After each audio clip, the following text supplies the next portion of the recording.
Ezequiel capítulo 47, diz assim a palavra do Senhor: Depois disto, o homem me fez voltar à entrada do templo, e eis que saíam águas de debaixo do limiar do templo para o oriente, porque a face da casa dava para o oriente, e as águas vinham de debaixo do lado direito da casa, do lado sul do altar. Ele me levou pela porta do norte e me fez dar uma volta por fora até a porta exterior, que olha para o oriente, e eis que corriam as águas ao lado direito. Saiu aquele homem para o oriente, tendo na mão um cordel de medir, um cordão, um barbante, mediu 1000 côvados, e me fez passar pelas águas, águas que me davam pelos tornozelos. Mediu mais 1000 e me fez passar pelas águas, águas que me davam pelos joelhos. Mediu mais 1000 e me fez passar pelas águas, águas que me davam pelos lombos. Mediu ainda outros 1000 e era já um rio que eu não podia atravessar, porque as águas tinham crescido, as águas que se deviam passar a nado, rio pelo qual não se podia passar. E me disse: viste isto, filho do homem? Então me levou e me tornou a trazer à margem do rio. Tendo eu voltado, e eis que à margem do rio havia grande abundância de árvores, e de um e de outro lado. Então me disse: estas águas saem para a região oriental e descem à campina, e entram no Mar Morto, cujas águas ficarão saudáveis.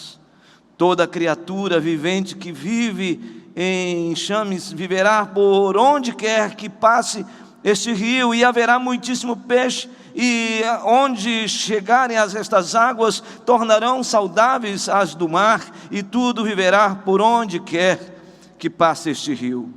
Junto a ele se acharão pescadores, desde En-Gedi até em Eglaim. Haverá lugar para se estenderem redes. O seu peixe, segundo as suas espécies, será como o peixe do mar, grande e multidão excessiva. Mas os seus charcos e os seus pântanos não serão feitos saudáveis, serão deixados para o sal. Junto ao rio, as ribanceiras de um e de outro lado, nascerá toda sorte de árvore que dá fruto para se comer. Não fenecerá a sua folha, nem faltará o seu fruto. Nos seus meses produzirá novos frutos, porque as suas águas saem do santuário. O seu fruto servirá de alimento, e a sua folha de remédio. Que Deus abençoe a sua palavra. Amém? Nós temos ministrado sobre a visão dos profetas. Semana passada falamos sobre a visão de Jeremias, e nós compartilhamos de que quando a gente olha para Jeremias, a gente tem a clareza de que Jeremias não é somente conhecido como o profeta chorão, até porque 50 vezes nós encontramos no livro de Jeremias a palavra coração. Então eu poderia dizer que Jeremias é conhecido como o profeta do coração. Mas quando a gente olha para o livro de Ezequiel e para o profeta Ezequiel, esse profeta exílico que profetiza exatamente à beira do rio Quebar, um dos rios da Babilônia, a gente percebe que esse profeta é um profeta de visões. É um profeta que tem várias visões, onde Deus o leva a visualizar, e ele tem visões extraordinárias. Se você ler todo o livro de Ezequiel, você vai perceber que há uma imaginação, há uma figura de linguagem, há toda uma figura que se ilustra, que mostra coisas que você fica até assustado. Quando ele tem a visão de um corpo com cabeça de águia, um corpo com cabeça de boi, Não é? Você olha e diz, meu Deus, o que é isso que ele está falando? Então o simbolismo é muito presente na vida do profeta Ezequiel. Figura de linguagem como metáforas é algo muito claro e presente no texto de Ezequiel. Por isso que, se a gente olhar para o livro de Ezequiel, a gente vai perceber que se Jeremias era o profeta do coração, podemos dizer, do ponto de vista proporcional, que Ezequiel é o profeta das visões. E Ezequiel tem duas visões, dentre tantas outras visões, que me chamam muita atenção. Porque ele está profetizando para um povo que está no exílio, um povo que estava longe de Deus, indiferente a Deus, por causa da sua idolatria e da sua apostasia. Então ele profetiza. E Deus então leva este homem a ter visões. Visões muito difíceis, complicadas e duras contra Judá. Mas há duas visões que Deus o move, que me chamam a atenção. Visões não mais de confronto, de sentença, mas visão de expectativa, de uma santa expectativa, de uma santa esperança, de libertação do povo. E essas duas visões se encontram primeiramente em Ezequiel 37, que é a visão que o Senhor leva para um vale de ossos secos, e esta visão aqui do capítulo 47. Então, capítulo 47 é uma visão de esperança. É uma visão de uma santa expectativa de libertação do povo de Judá. Um povo que estava sob o tacão babilônico, um povo que estava sob o tacão de Nabucodonosor. Por isso eu quero dividir esta mensagem hoje com você sobre essa visão de Ezequiel das águas purificadoras em três argumentos. O primeiro argumento vai do versículo 1 ao versículo 2. Eu quero falar sobre a visão de uma vida regenerada. A partir do versículo 3 ao versículo número 5, nós vamos ter aí uma visão de uma vida santificada. E finalmente, a partir do versículo 6 até o versículo 12, nós vamos falar sobre a visão de uma vida restaurada. Então vamos para o texto sagrado e a gente então vai tentar fazer como o amazonense faz muito bem quando ele pega um jaraqui e ele começa a ticar o jaraqui. Vamos tentar esmiuçar esse texto, meus irmãos. O texto começa dizendo no versículo 1, e eu quero falar sobre a visão de uma vida completamente regenerada.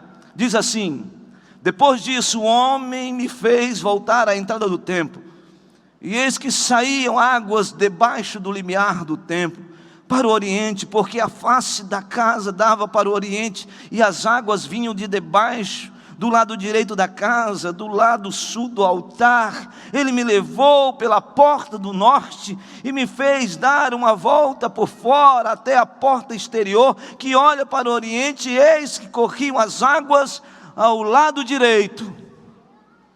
Na verdade, ele está falando aqui que o anjo do Senhor conduz então em visão este profeta, e ele tem uma visão não só de Jerusalém, não só das vielas das ruas de Jerusalém, mas também a visão do templo de Jerusalém. E ele tem uma visão completa. Se você ler esse texto, você vai perceber que é uma visão holística, integral, uma visão em todos os ângulos do templo. E ele está agora diante do templo. É muito importante a gente ter a visão de que esta concepção templista no Antigo Testamento tem a ver com o trono de Deus, o santuário de Deus, a presença de Deus. E eu quero que você observe muito bem como a gente olha para o texto bíblico e percebe exatamente isso, de que há um rio que flui do trono de Deus. Por favor, abra sua Bíblia em Apocalipse capítulo 22, versículo 1 e 2. Por favor, livro de Apocalipse, quero que você abra as Escrituras, por gentileza, o último livro do Novo Testamento da Bíblia. E vamos para o capítulo 22. Capítulo 22. Quem abriu, diga amém. Então diz assim o texto: então me mostrou o rio da água da vida, brilhante como cristal, que sai do trono de Deus e do Cordeiro. No meio da sua praça, de uma e outra margem do rio, está a árvore da vida, que produz 12 frutos, dando o seu fruto de mês em mês, e as folhas da árvore são para a cura dos povos. Se você lê esse texto, você percebe claramente que Ezequiel, ele é apocalíptico. Ele está falando claramente sobre isso. Esse rio que flui do trono de Deus é o rio da vida. E aí a gente pode entender isso claramente quando a gente lê o texto de João capítulo 7. E agora vá para João capítulo 7, por favor. João capítulo 7.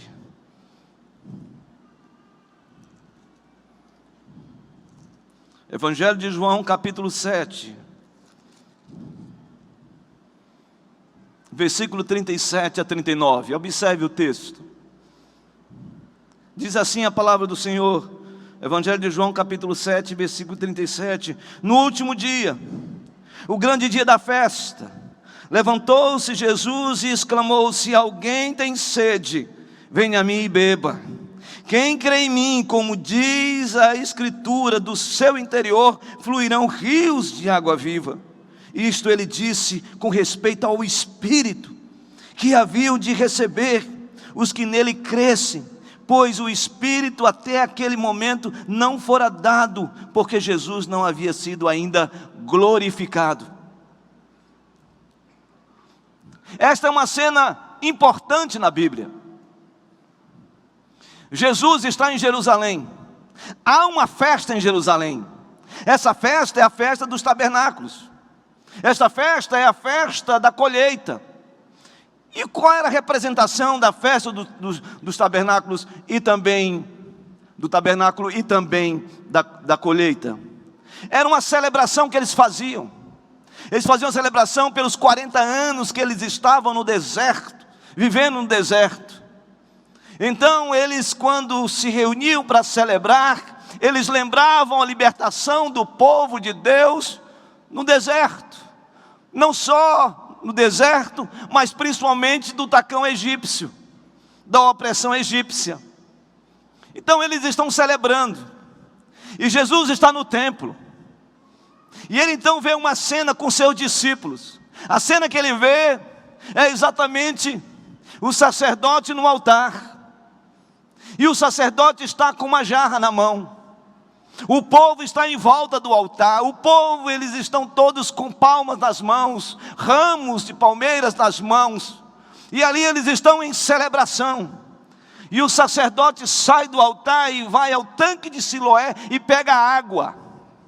E ele pega esta água e então vai ao altar e jorra a água no altar, e o povo está em volta entoando o Salmo 118, provavelmente dizendo: rendei graça ao Senhor, porque Ele é bom.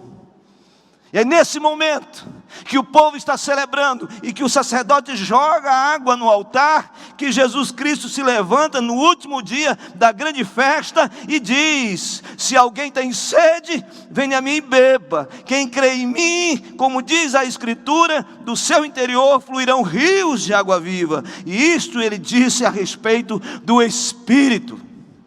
Então, quando a gente olha para o texto de Ezequiel, no capítulo 47, que ele se depara com o trono de Deus, e que o trono de Deus, sai do trono de Deus águas purificadoras, águas, rio de vida. A ideia de rio de vida é a ideia do Espírito de Deus.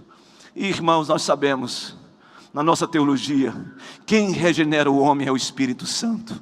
Há conversão na vida de um homem, há transformação na vida de um homem, há a justificação na vida de um homem, há a vivificação pelo poder de Deus na vida de um homem. Mas quem regenera, quem convence o homem do pecado, do juízo e da justiça é o Espírito Santo de Deus. É Ele que nos regenera.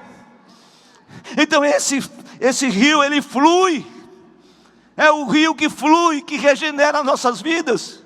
Sabe, irmãos, Deus nos alcançou por causa do rio da graça, o rio que gera vida e vida em abundância. Eu e você fomos regenerados pela presença do Espírito que desce do trono de Deus, esse rio de vida. O Senhor nos deu vida, irmãos, quando nós estávamos mortos em nossos delitos e pecados, como diz Efésios capítulo 2, versículo 1.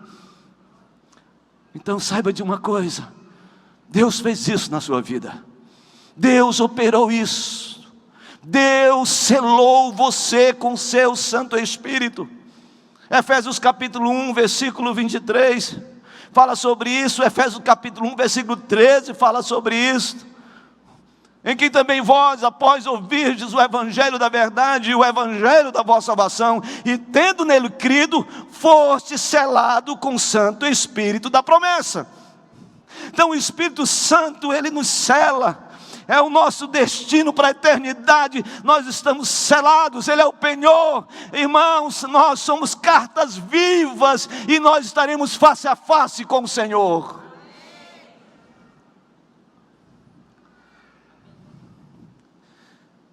A visão de uma vida regenerada. Paulo, escrevendo aos Coríntios, na sua primeira carta, ele diz, no capítulo 6, acaso não sabeis que os vossos corpos são santuário do Espírito Santo? A Bíblia de Genebra diz, comentando esse texto, de que nós precisamos entender, de que esse fluir do rio, é o fluir do Espírito Santo na nossa vida. Mas há uma segunda visão aqui, ou seja, ou melhor, eu estou apenas tirando desta visão argumentos, e o segundo argumento é de que Ezequiel teve uma visão de uma vida santificada. E eu quero que você vá para o texto agora de Ezequiel, a partir do versículo 3, do capítulo 47.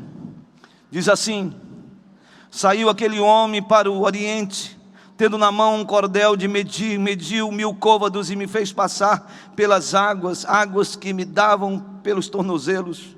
Mediu mais 1000 e me fez passar pelas águas, águas que me davam pelos joelhos. Mediu mais 1000 e me fez passar pelas águas, águas que me davam pelos lombos. Mediu ainda outros 1000 e era já um rio que eu não podia atravessar. É certo, irmãos, que a conversão, a regeneração é um ato exclusivo de Deus. É Deus que nos salva. A graça é irresistível. É certo, irmãos, de que não há nenhum movimento humano que possa cooperar para a salvação do homem. Deus imputa a fé no coração do homem. Então toda a nossa resposta a Deus é porque Deus já veio ao nosso encontro. Como diz o texto sagrado de 1 João capítulo 4, versículo 19, nós o amamos porque Ele nos amou, porque Ele nos amou primeiro. Mas é certo, irmãos, que esse texto nos ensina de que vida de santidade, santificação, é um ato de Deus, e nós temos que nos mover nessa direção. Então é um processo, e esse texto aqui fala algo interessante.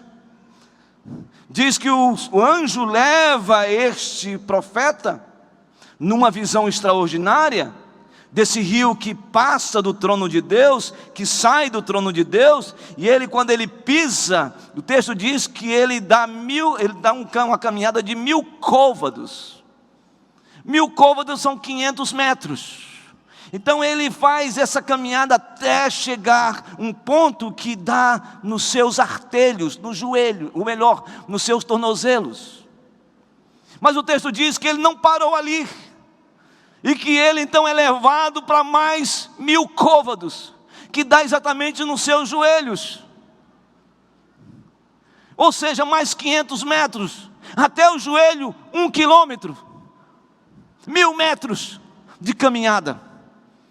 Mas o texto diz que ele não parou. O Espírito, o Senhor conduz este homem a ir na direção desse rio caudaloso, a ponto de chegar agora nos seus lombos, ou seja, na sua cintura, no seu lombo. E ele caminhou mais 500 metros para isso. Mas chegou um momento que ele vai mais 500 metros, mais 1000 côvados. E quando ele chega nos 1000 côvados, ele não consegue mais atravessar. Agora ele está impotente. Agora ele está completamente dependente. Agora ele está rendido. Agora ele está submerso a esse rio da graça de Deus. Isso para mim tem a ver com santidade. Isso tem a ver com santificação.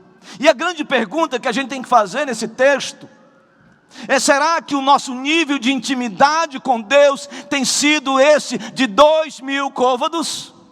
Será que o nível de intimidade que nós temos tido com o Senhor será exatamente 2 quilômetros, onde a água submerge de tal maneira que você só consegue atravessar se você nadar? Será que nós estamos tendo esse nível de espiritualidade, esse nível de santidade, esse nível de intimidade com Deus? Ou será, irmãos, que a nossa vida cristã parece exatamente como essa, de estarmos andando apenas com águas nos artelhos, nos nossos tornozelos? Será que nossa vida cristã tem sido tão rasa assim? Será que a nossa vida espiritual tem sido tão opaca, tão limitada a nós mesmos por causa dos nossos pecados e por causa, muitas vezes, da nossa vida carnal? Sabe, irmãos e irmãs, nós vamos entrar em 21 dias de oração.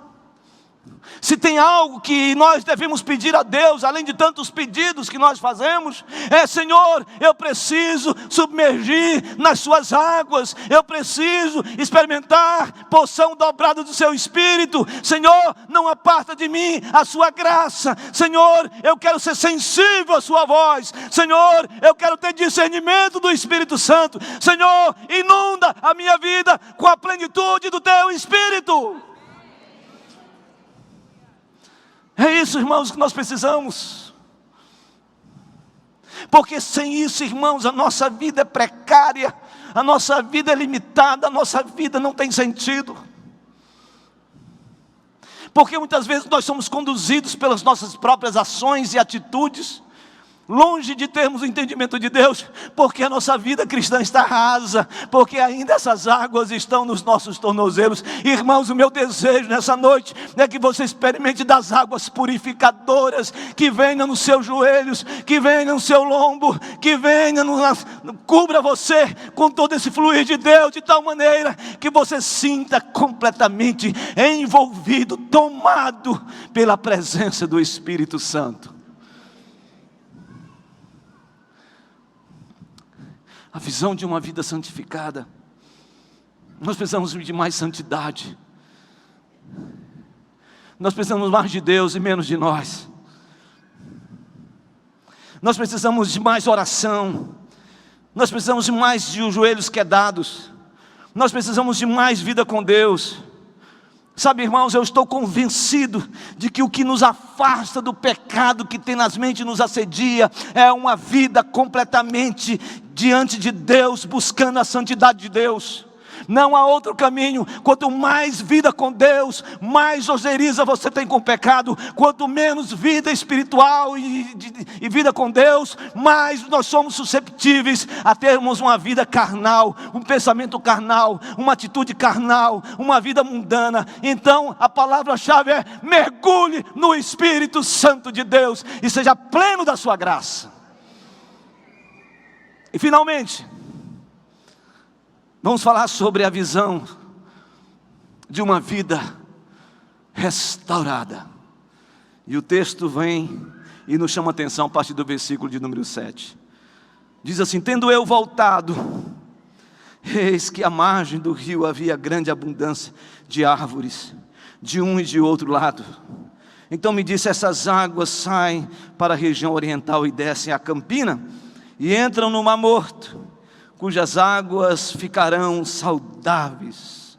E aí ele ele discorre aqui, a partir do versículo 9 e 10, como que flui essas águas que dá aspectos e vida saudável a todos aqueles que estão, as árvores, os lugares, as plantações, a abundância de peixe. Ele fala tudo isso, e aí no versículo de número 12 diz: junto ao rio, as ribanceiras de um e de outro lado, nascerá toda sorte de árvore que dá fruto para se comer, não fenecerá a sua folha, nem faltará o seu fruto nos seus meses, produzirá novos frutos, porque as suas águas saem do santuário, o seu fruto servirá de alimento, e a sua folha de remédio.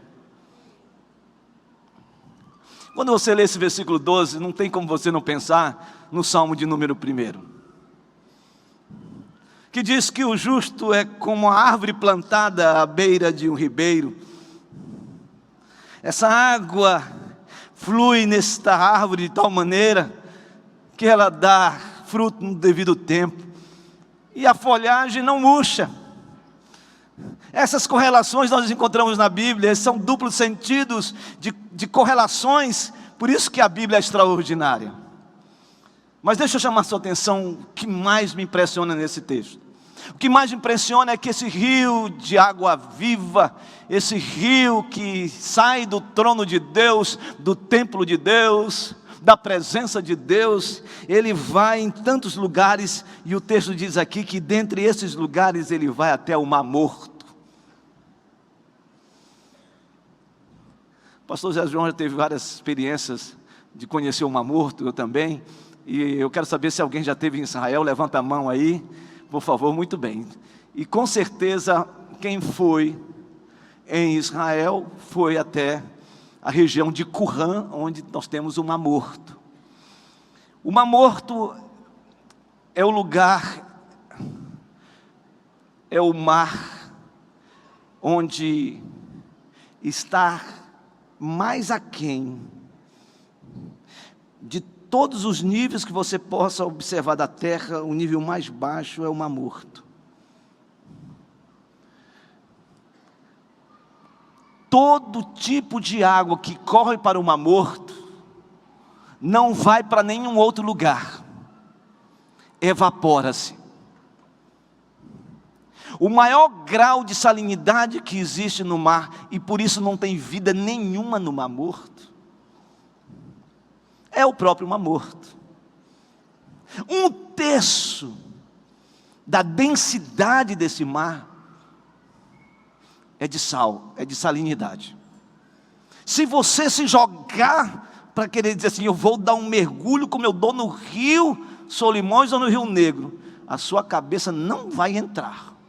Você vai ficar sentado em cima do mar, das águas. Eu não sei se alguém já teve a experiência, mas os guias falam cada coisa, né, pastor José João? Diz que quando você mergulha no Mar Morto, você sai 10 anos mais novo, por causa do grau de salinidade. Se você tiver uma micose entre os seus dedos, vulgo frieira, no outro dia está uma beleza.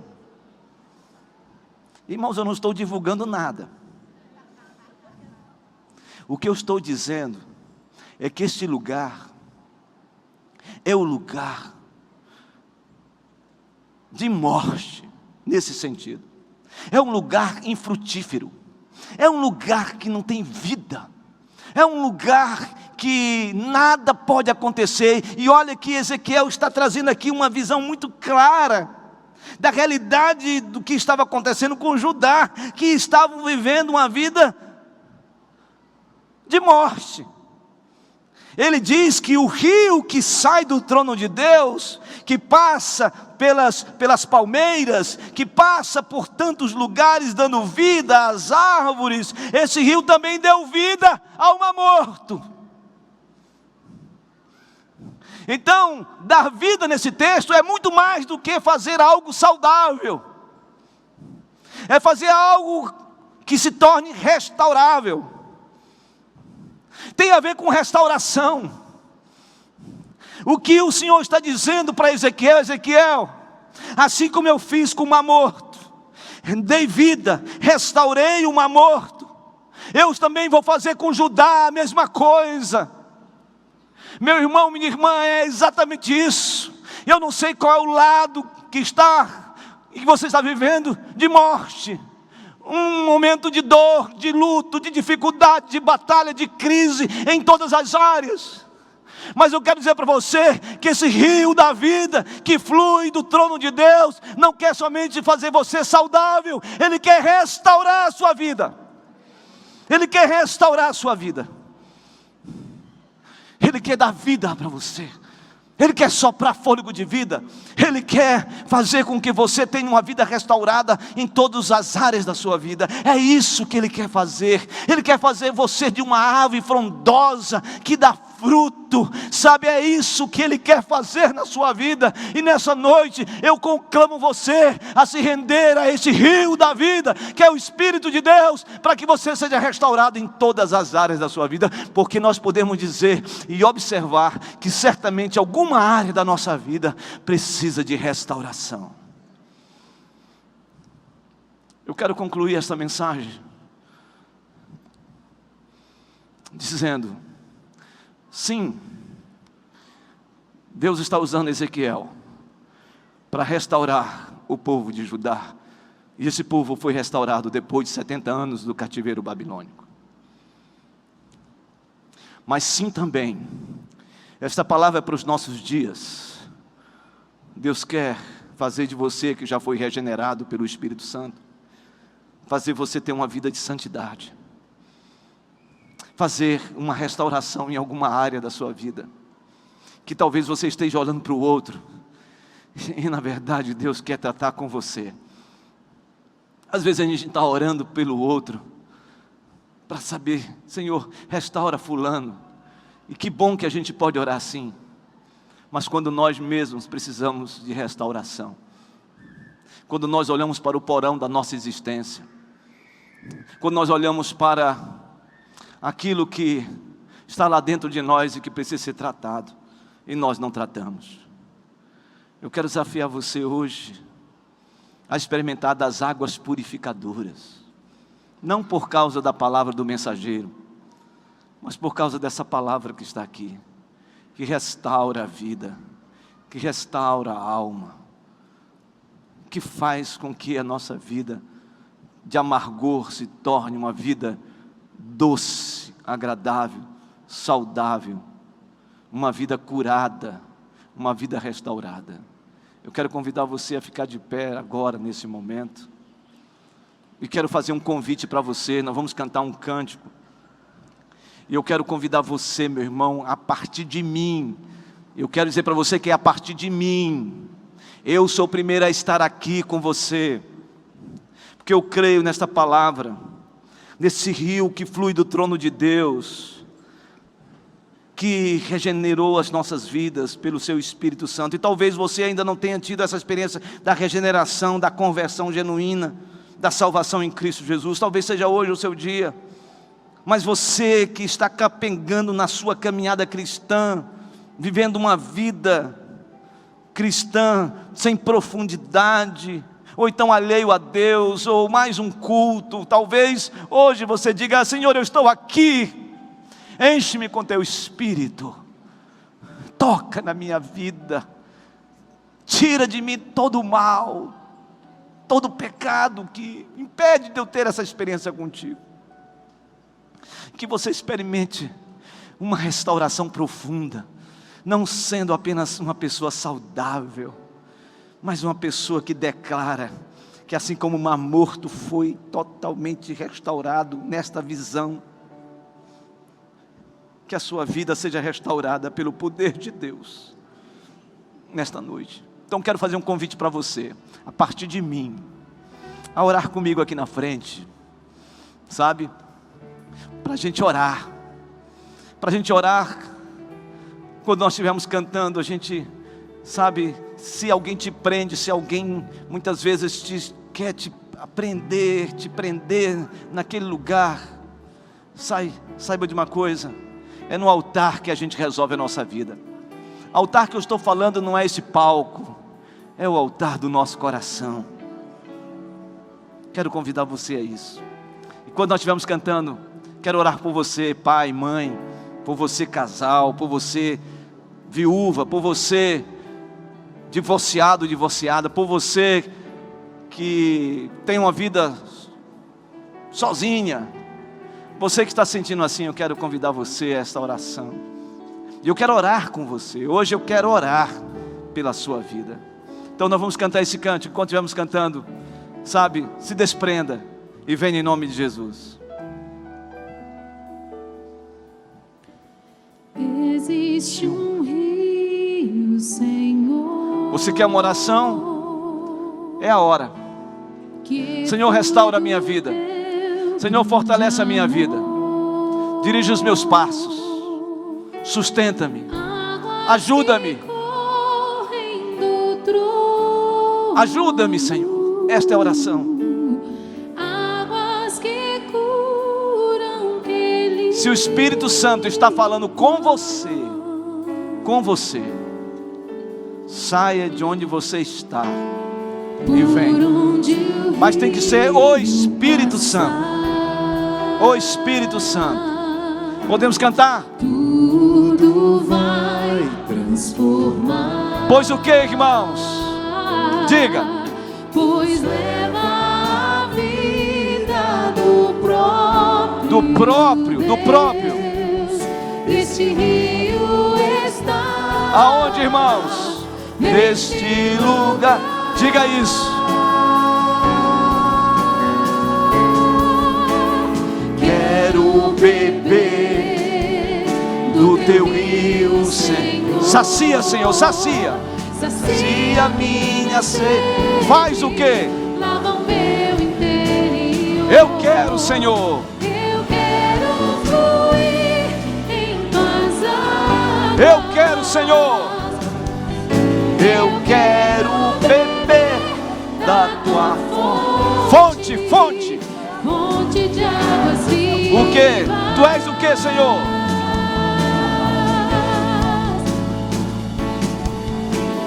Quero beber. Diga. Do teu rio, Senhor. Sacia. Sacia minha sede. Lava o meu interior. Lava o meu interior. Eu quero, Senhor. Eu quero fluir em tuas águas. Eu quero, Senhor, beber. Eu quero. Eu quero beber da tua fonte. Fonte de águas vivas. Tu és, Senhor. Tu és a fonte, Senhor. Tu és a fonte, Senhor. Tu és a fonte, Senhor. Tu és o rio, Senhor.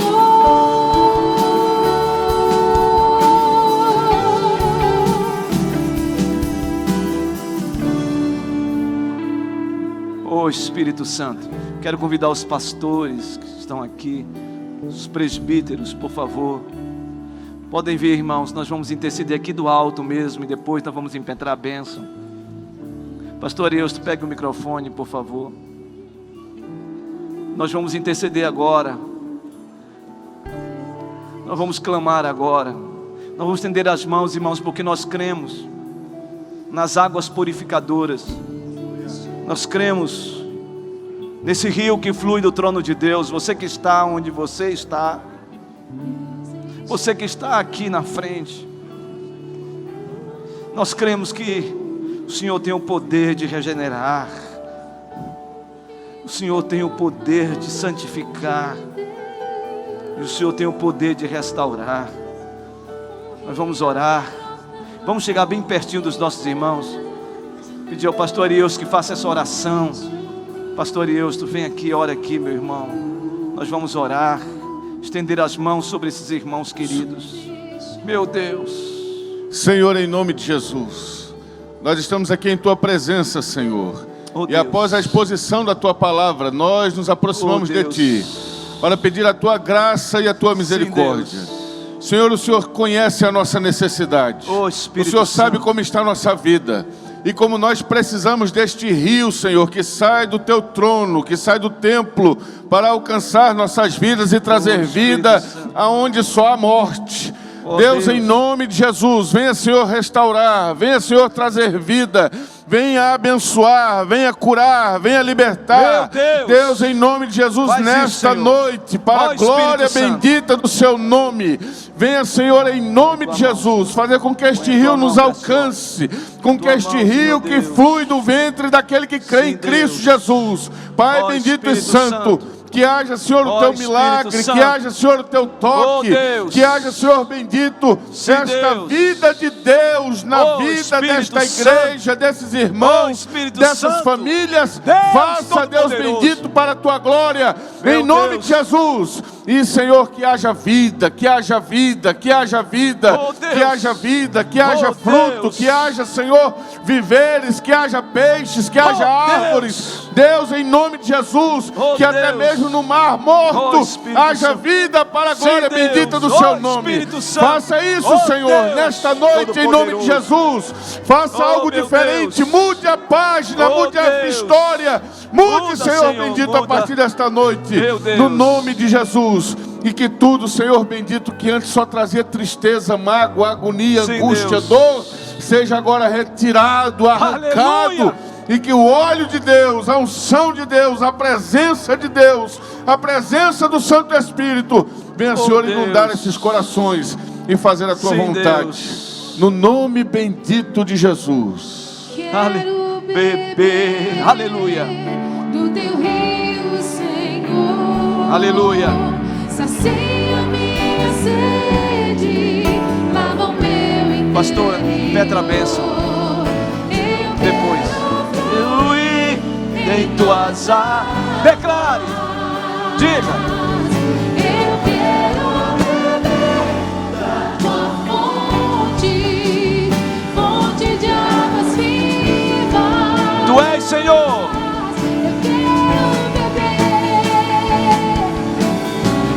beber. Só igreja, só igreja, só igreja.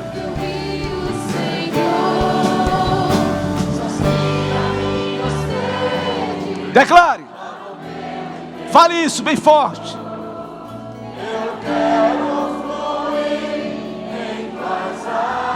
Podemos cantar mais forte. Eu quero beber da tua fonte, fonte de águas vivas.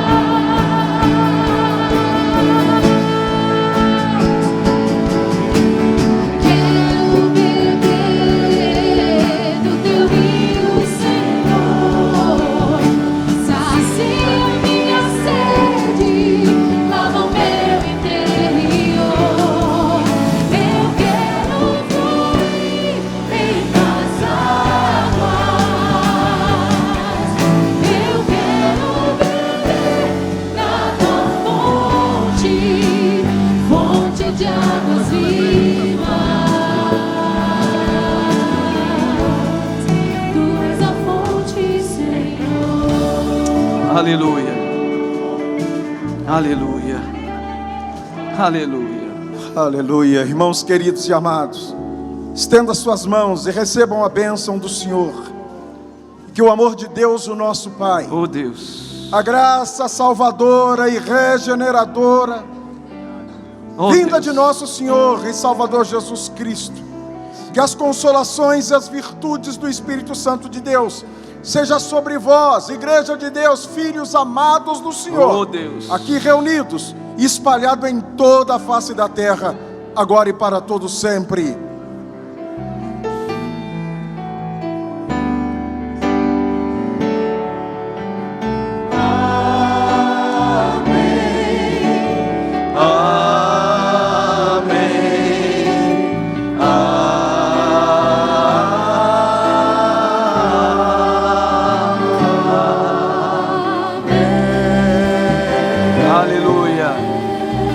aleluia.